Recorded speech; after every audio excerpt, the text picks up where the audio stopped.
brings me great pleasure to officially inaugurate the National Council on Privatization. The mandate is one of commercialization, privatization, optimizing government investment. So when you reform correctly, when you reform properly, the results are clear, and the telecom sector is an example of what we can do in electricity, what we can do in oil and gas, what we can do everywhere. Welcome to OTNA, your window to information on optimization. Welcome to another edition of OTNA, Optimizing the Nation's Assets. Here on OTNA, we take a look at the process of privatization and commercialization. We call it reforms. It drives development. And we take a look at how this benefits us as a country, for all of us as Nigerians to enjoy from the benefit of reforms. Certainly, if you joined us last week, you'll recall that it's established that reforms is the way to go. Today, we're meeting yet another optimizer as we'll be reporting to you what he told us about optimization, commercialization, and reforms in general. His name is Professor Paul Idonije, Senior Advocate of Nigeria and Chartered Arbitrator. Certainly a man who's done a lot for the country and understands the process of optimization and the way to tap in the gains of optimization. OTNA, optimizing the nation's assets. Now, we began by finding out from Professor Paul Idonije a background of how he joined the BPE, having served in the BPE as the head of the Secretariat of the National Council of Privatization, NCP, where as a lawyer, he brought his experience there. Thank you very much. I was a lecturer at the Nigerian Law School when the then Director General, His Excellency Malame Rufai, came to give a talk on privatization. I was the MC at the event. And I think he was impressed with my performance, and he said I should see him after the event. So after the event, I drove from Buhari to BPE. When he said I should come with my CV. When he saw my CV, he said, "You don't have any business being there, come over here." That's why I came to BPE. I was given the role of the head of council. When I talk about council, I'm talking about the National Council on Privatization. I was head of the secretariat of that council from 2002 till I left 2008. As we know, the situation of some enterprises, take for example, the popular NITEL at that time, was very bad. It took reforms to bring transformation from a situation where you would have to stay on a queue for a long time before you get to use the phone, to a situation where you now have the mobile phone right in your hands and you can take it anywhere with you. These are the benefits of reforms. But some people still have the notion that when we talk about privatization and commercialization, it's just sale of government assets. For such people, Professor Paul Idonije has some explaining that he gave. There is a law called Public Enterprises Privatization and Commercialization Act of 1999. In that law, there were two types of dealing with transactions, either pure privatization or pure commercialization. That same law also provided for partial privatization and full privatization. So in that law, there was a schedule of public enterprises listed for privatization. And in my experience, the listing arose from the state of such enterprises. Now, people who think that we just give these enterprises out, always ask them, the enterprises that we have dealt with, what was their state in 1999? For instance, the Aluminium Smelter Company at Ikotabasi, Ajakutasi Rolling Mill, debtor still. All the enterprises listed, what was their state? There was none viable. In fact, some are shut down for 5-10 years before we dealt with them. And so when you hear this that we privatize our national assets, our crown jewels, I didn't see any crown, I didn't see any jewel. Because they were all dead. I'll give you an example with many. Look at Nigeria Airways. At the time we dealt with Nigeria Airways, their aircraft were everywhere in the world. They were owed so much that if we decide to do a core investor sale, the money realized will not be able to take care of the debts they were owing. If anybody takes his time to look at that act, you will see the powers of the NCP. You see the powers of BPE. Now, you see the institutions created under that law. You see the mode of sale of enterprises. Unfortunately, that act presupposed that we are going to do initial private offer, initial placement, initial public offer, like we did in the first phase. But in the first, from 1999, we are dealing with the key sectors. For instance, NEPA, NPA. NEPA was a statutory body. NPA was a statutory body. Now, you cannot sell shares in a statutory body without reform. So there's a need to convert them from being statutory entities to companies that could be sold. So we will prepare them for the market.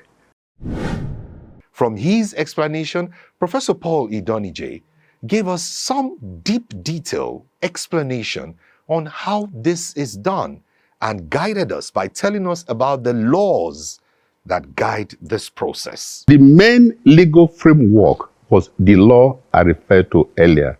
It's called Public Enterprises, Privatization and Commercialization Act. It provided for the procedures, the sequencing of a transaction. On our part, we produce a privatization procedures manual where we ensure that there was transparency in our processes. For instance, to sell a particular enterprise, we will prepare what we call information memorandum on the enterprise to determine the state of the enterprise, the mode of privatization.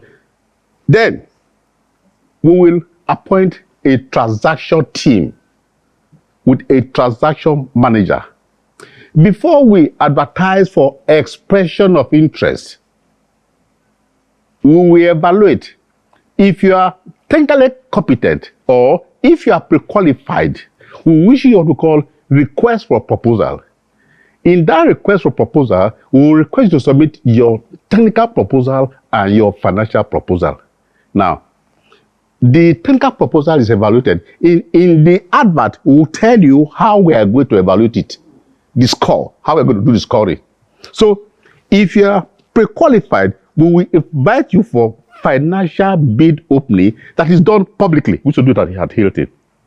We invite the press for financial bid opening. I don't see how a process can be as transparent as what I've just explained. So it's not under the table deal at all. No. We had a process. That's why I tell people, privatization is a concept and also a process. For every grown-up, adults as we call them, you have a moment when you tend to look back and you feel that you could have done things better with what you now know. Well, when we threw this question to Professor Paul Idonije, he was very quick to say he would have done a lot of things better. Hear him. You know, at this point in my life, I worry about my name, I worry about my career, and I can stand gidigba. For instance, I am a consultant. You engage me as a consultant to draft an agreement for you. The moment you try to tell me the clauses to insert, I'll give you the job and leave. I couldn't do that when I was younger because I think I know better. I am more exposed. If you employ me now as a general counsel, you will see a different person. Well, the legal framework is still there. You see, if you allow BP to operate, they will deliver a perfect transaction. But we have bosses. We report to our bosses. The National Council on Privatization is chaired by the BP. The vice chairman is Minister of Finance. All the key ministers are members, including the governor of the central bank, including the president of the Nigerian Labour Congress. They are so it's a very powerful body. It's a very powerful body that represents the key sectors of the economy. So it's not the case that the BP will just come to council and bamboozle them and they give us approval. No. NCP has always had people who are competent to challenge. In fact, there's a committee of the NCP called the Technical Committee. It's the technical arm of the NCP. Before any transaction gets to the NCP, this committee goes through it to check viability, to check the mode of privatization, to check all the various, because like I said, we had a manual with a checklist to ensure that all the T's have been crossed, everything has been done before we get to NCP. So, like I said, if we allow BP to operate without any interference, if BP will deliver any day a perfect transaction. For most lawyers, especially senior advocates, reputation is big deal. Reputation is key, and most of them would never want anything to drag their reputation on the floor. For Professor Paul Idonije, he put his reputation in front, and as such, he said he did a lot of things differently. Let's hear from him some of the legal fireworks that they had to go through in his time and how these problems and challenges were solved to ensure that reform is given a chance to work for all. When a public enterprise is a company, it's easier to sell. But when a public enterprise is a statutory body like NEPA, you first need to unbundle. In fact, when I was in BP, anytime we went out, I tell everybody that we have one body that does generation, transmission, and distribution of power. They were looking at us. That one body can do that. So the first thing we did was to unbundle this. Look at the ports. The NPA is the owner, is the manager, is the regulator. It doesn't happen. See, we draw a line between technical regulation and economic regulation. So what challenges then did you experience? The challenge is you start from the ministers. No minister will let go a parastatal under him or her. 2, the boards. 3, the workers. They saw privatization as another name for job loss. They didn't see it as a way of restructuring or reforming the economy. I quickly say this, people see BP more in terms of sale of assets than reform. The reform we did in BPE is profound. I'll give you some examples. In 2002, we started the competition bill. The competition bill that later became the Federal Competition and Consumer Protection Act that came into law in 2018. We started that bill in 2003. The ports. 2003, we drafted the Ports and Harbors Bill to reform the port sector. That bill is in the National Assembly. In 2005, we passed the Electric Power Sector Reform Act that led to the reform of the power sector. We were also involved in the passage of the Aviation Act of 2006, the Mines and Minerals Act 2007. So we still have not less than 6 bills we drafted as far back as 2015 that are still in the National Assembly. So for me, my pride is more in those reform bills than the sale of enterprises. Thank you very much. If you've been with us and if you are just joining us, this is OTNA. We've been listening to a repository of knowledge, a chartered arbitrator, a chartered secretary, a senior advocate of Nigeria, Professor Paul Idonije, who worked at the Bureau of Public Enterprises as head of secretariat of the NCP. And he's already told us quite a lot. The question is, have there been any gains at all with the reforms that have been done? Well, take a look and see that there have been gains, and that's a sign that there can be more gains.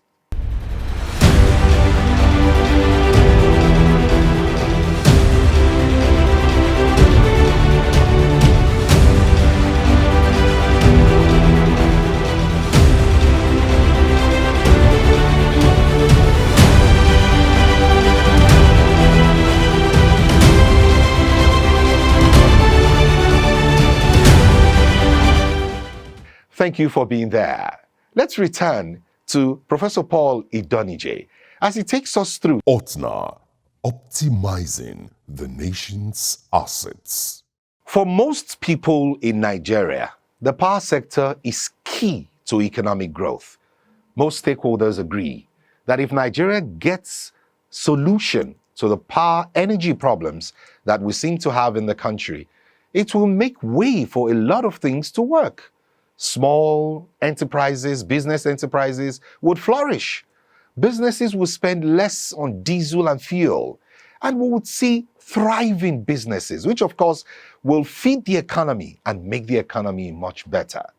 But we do know that a lot still needs to be done for the power sector. For Professor Paul Idonije, he gave us an insight into how they went through the transactions in their days and what can be done to help see that the power sector comes to where we really want it to be, all of us as Nigerians. Hear him. I think the mistake we made in the power sector has to do with the problems privatization creates. Privatization has conflicting objectives. For instance, government wants to raise money from the sale of the assets. The same government wants that sector to work. So when we advertise a sector for sale, what is the aim? Is it for the sector to work or to raise money?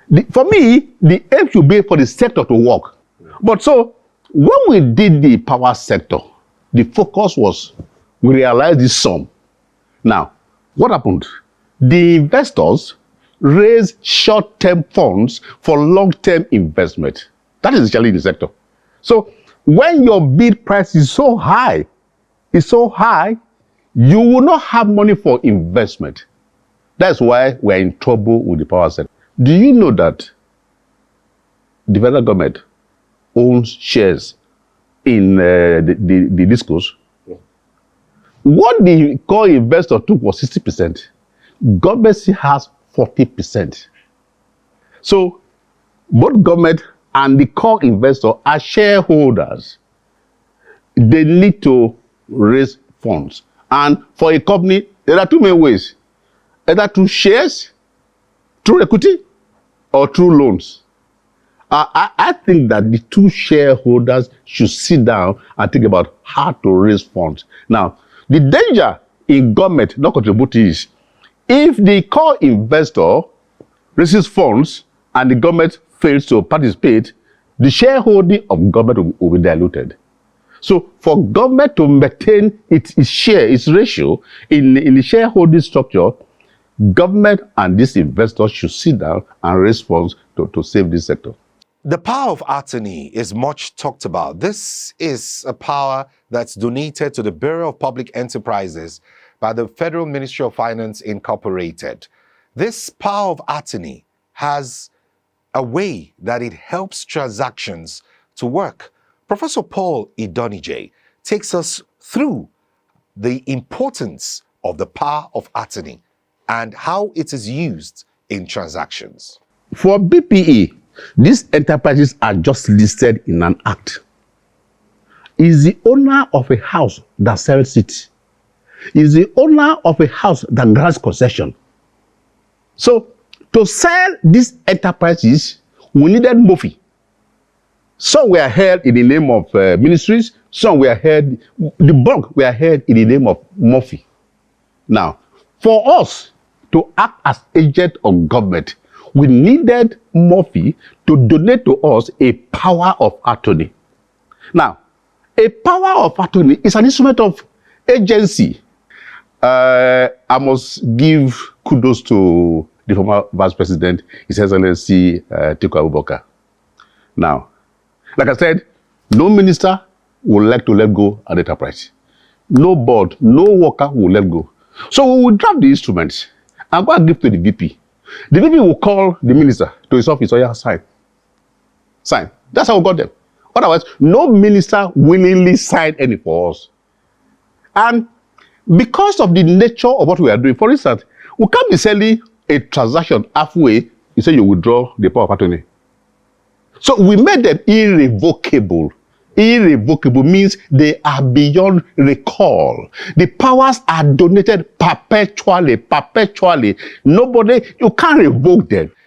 In previous editions, we had told you about the National Council on Privatization, which of course is chaired by the Vice President, Alhaji Kashim Shettima, GCON. And the Vice Chair is the Minister of Finance, Mr. Wale Edun. This council has a lot of noble Nigerians, very distinguished Nigerians. But what do they really do? Now, Professor Paul Idonije, as someone who worked inside the council, takes us deep into the workings of the National Council on Privatization and how they steer the process of privatization and commercialization, leading to reforms. Under the framework, under the legal framework, NCP has powers to set up committees. So, over 11 committees were set up to drive specific sector. For instance, we had the Electric Power Sector Steering Committee that produced the Electric Power Sector Reform Act 2005. We have the OGIC, Oil and Gas Biological Committee, that drafted the P&A. I was involved in the first draft of the P&A in 2005. That was really passed into law last year. Then we had committees along sectoral lines. In these committees that reform the sector, reorganize the sector, and produce model laws.